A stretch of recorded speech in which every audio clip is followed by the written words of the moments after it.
men assassinated with pump-action shotguns, each murdered in cold blood with bullet wounds to the head. When observing the crime scene photos from Workhouse Lane from the 6th of December 1995 and the Range Rover containing the bodies of Pat Tate, Tony Tucker and Craig Rolfe, and particularly the photos of the Range Rover in front of the gate, you will notice that there are carbon deposits under the exhaust pipe, which indicate it stood there running for some time.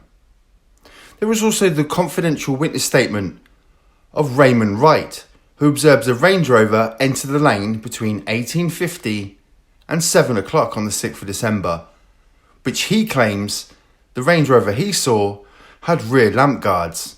The deceased vehicle, of course, does not. Also is the written statement from Kevin Tarbuck, who at 1940 on the 6th of December witnessed a white Ford Escort van pull out of the lane in front of him.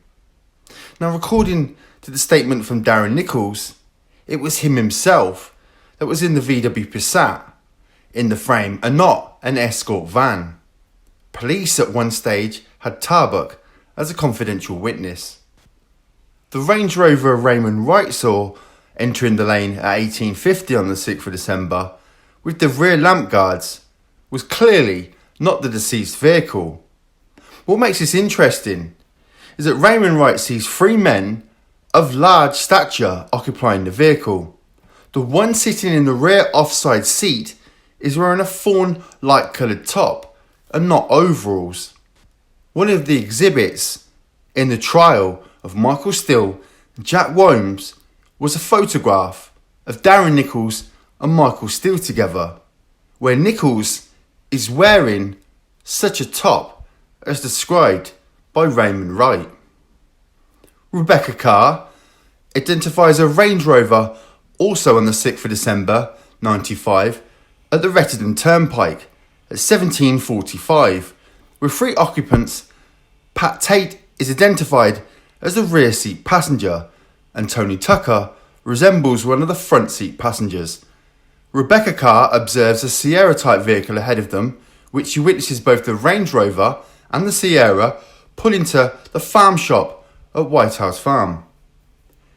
This would suggest that Tate and the rest are not at the halfway house at 1850, but seem to know the general area, to which Nicholls suggests they had to be guided by Michael Steele.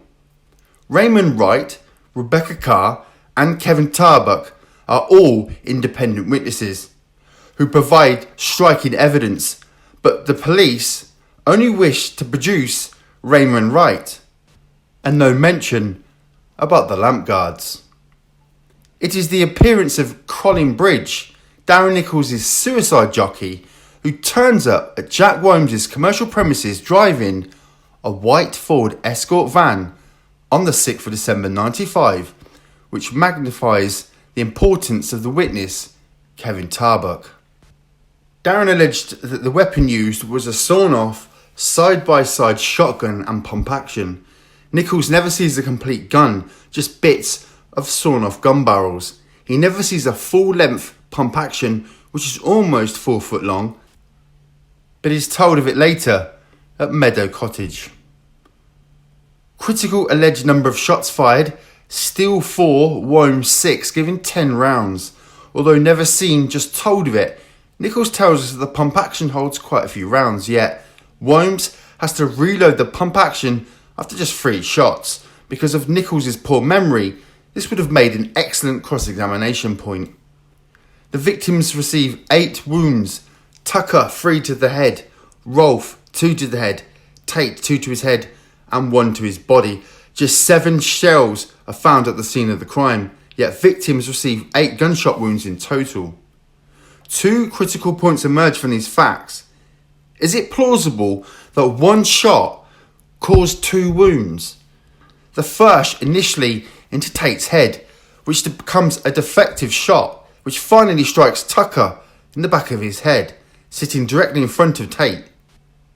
This would account for Tucker receiving what would appear to be 3 shots to his head after a systematical 2 shots per victim. Nicholls claims Tate does two remarkable feats during his assassination. He squeals like a baby, smashes the rear offside door drop glass with his fist. We can see from the photography that the drop glass is broken. Pathologists, however, reveal glass splinters in Tate's head wounds, which would indicate the window has been fired through. Tate's posture in situ would not indicate any such action as Nicholls describes.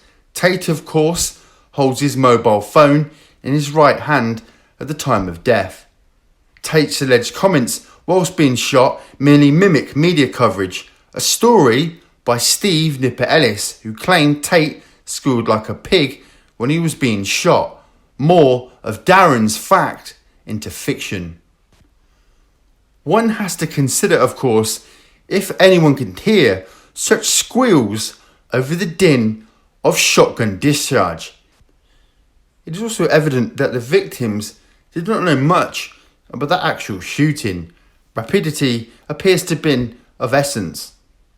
It will be no doubt be an argued point by the prosecution. How does Nicholls know of the broken drop glass? Simple, the man admits to being there.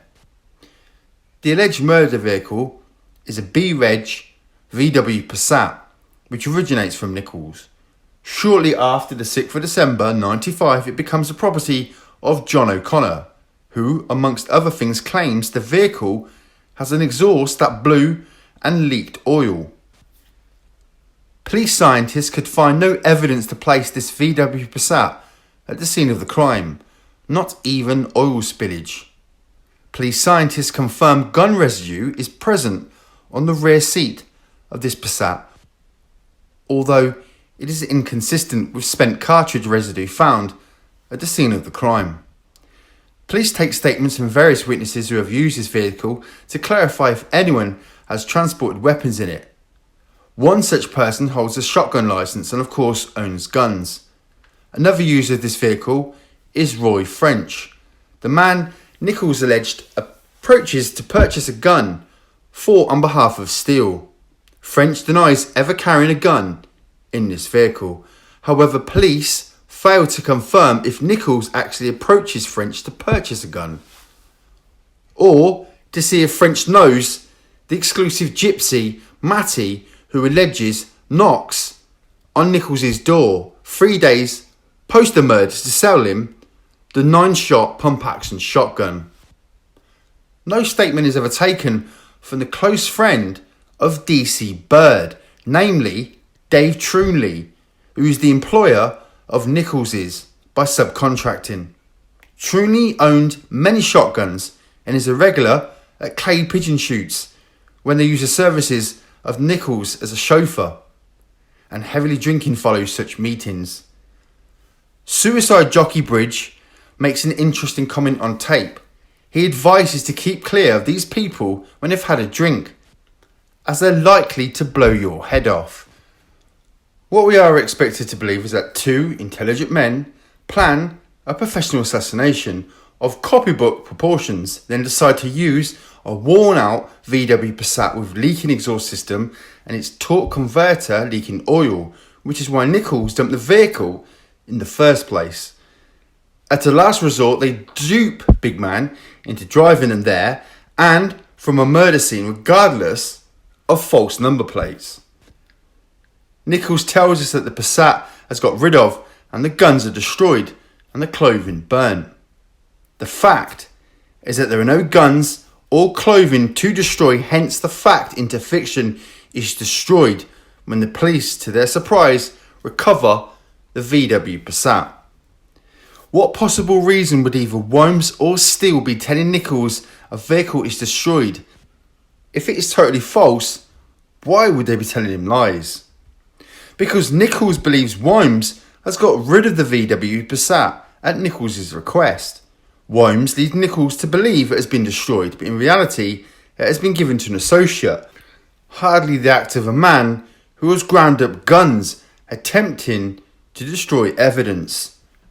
Wholmes allegedly left the murder scene in this vehicle and must witness a near collision with another vehicle, yet nonchalantly gives the vehicle away instead of destroying it. Much ado is made of the closed gate at the scene of the crime. Nicholls' knowledge of it, that is. Evidence has shown that the gate was chained and padlocked. The crime scene, of course, was shown on national television. Police officers were seen searching the area and a glimpse of the adjoining field was shown. There was and had been since much media coverage on this issue showing a closed gate and Range Rover in situ. Nicholls covers this feature as follows. Jack said to Mick, "I didn't know when. Fucking hell, the gate was closed. I thought we'd blown it. Apparently there's a gate down there. I've never been down there for the sake of it. I don't think I probably ever will." This probably happened in the car, actually. The idea was to get them in the field, not keep them in the lane. I don't know why the gate was locked. "I don't know what gate. I've never seen it." He thought they'd blown it because the gate was locked. I do not know how he knew the gate was locked. When they stopped down the lane, a gate had been shut, so I got out of the Range Rover. I didn't know where Jack was. Notice that the minute Nicholls is away from the police influence, the gate is merely shut, not locked, which is indicated by media coverage. If Nicholls has never seen the gate, how does he know it opens into the field? Could it have not been a gate mid-lane or at a T-junction? Nicholls tells us he's never been down the lane for the sake of it, yet Colin Bridge tells us during December 95, whilst on the way to Southend, Nicholls points out the lane to Bridge, where 3 men were murdered. Now there's an old saying which goes, "A murderer always returns to the scene of the crime." Has Nicholls been a subject to an observation of the murder scene, which brings him initially into the frame? The idea, he tells us, is to get them into the field, out of the lane. Where then is the assassin likely to conceal himself? Or was the assassin in the vehicle, perhaps one man dead already, intent on dumping the body into a lake, then surprised the other 2 when arriving at the gate?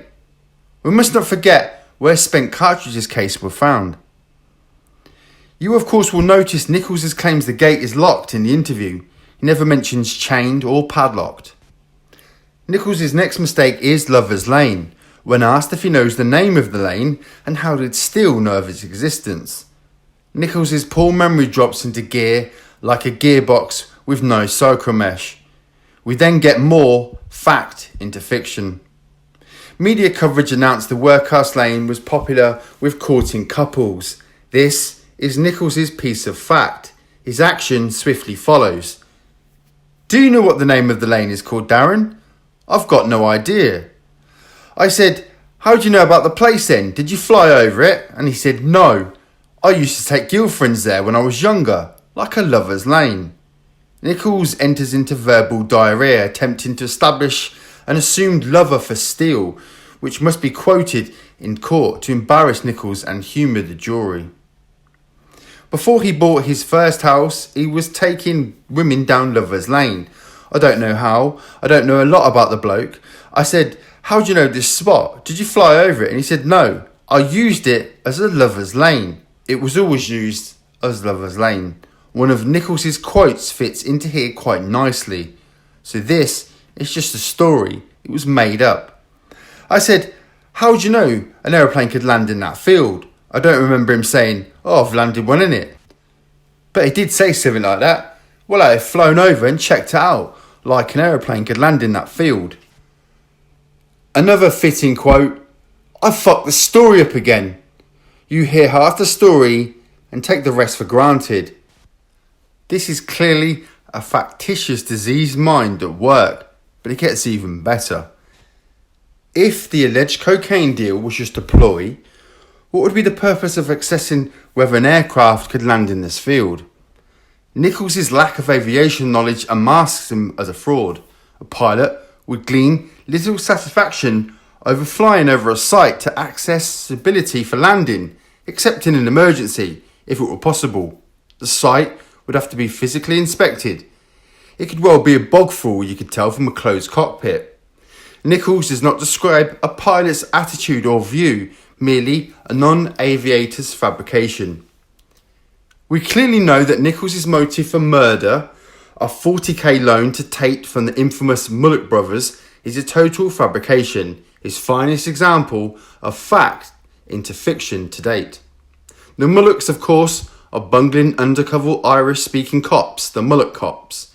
We have to assume, of course, that the Mullock cops have not loaned Tate 40k to purchase drugs with.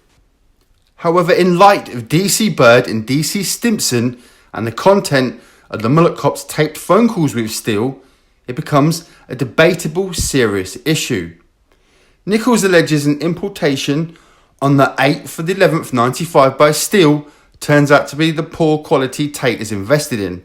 Part of this investment is the 40k of the Mullock cops' money. A refund is sought and Tate is reimbursed. Tate, although reimbursed, tells his backers, the Mullock cops, that Steele has not returned the 40k, so Tate will kill Steele on his knees in front of the Mullock cops.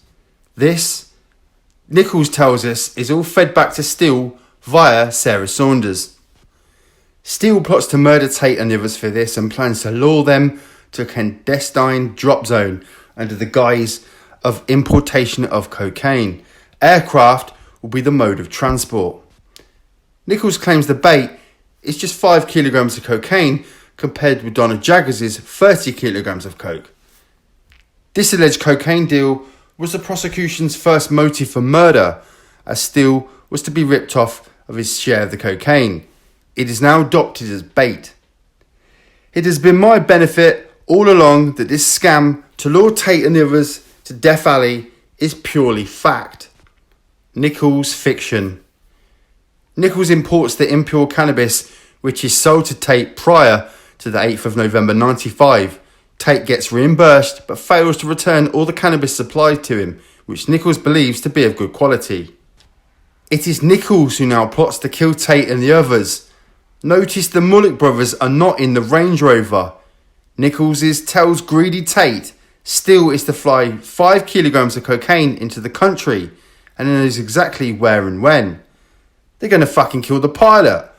On the evening of the 5th of December 95, Nicholls travels to the halfway house, calls Tate from the phone box and arranges to meet Tate and the others just to show them the drop zone on the evening of the 6th of December 95. The rest, of course, is history. The following extract is from the covering of the cocaine deal, the alleged ploy to entice Tate and the others to their deaths, clearly showing Nicholls' weakness of memory.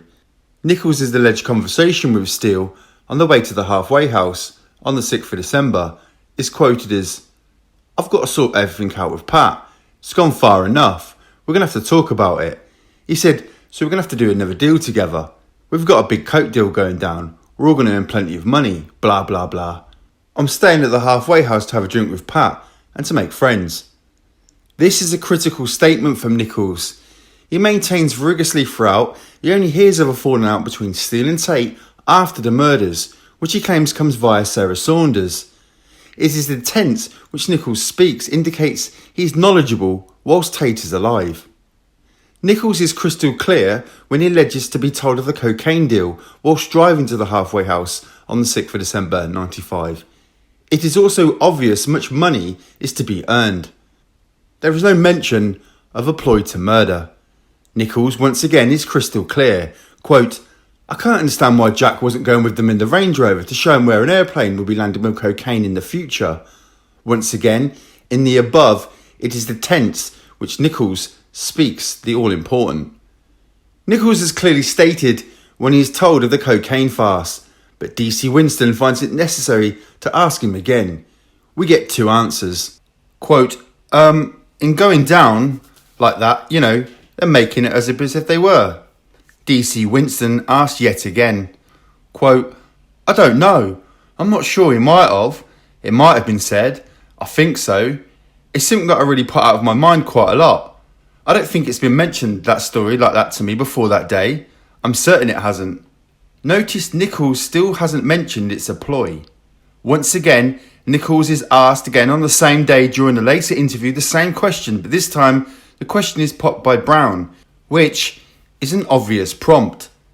Did Mickey Steele ever say to you the reason or the story that he'd given the people in the Range Rover to go there?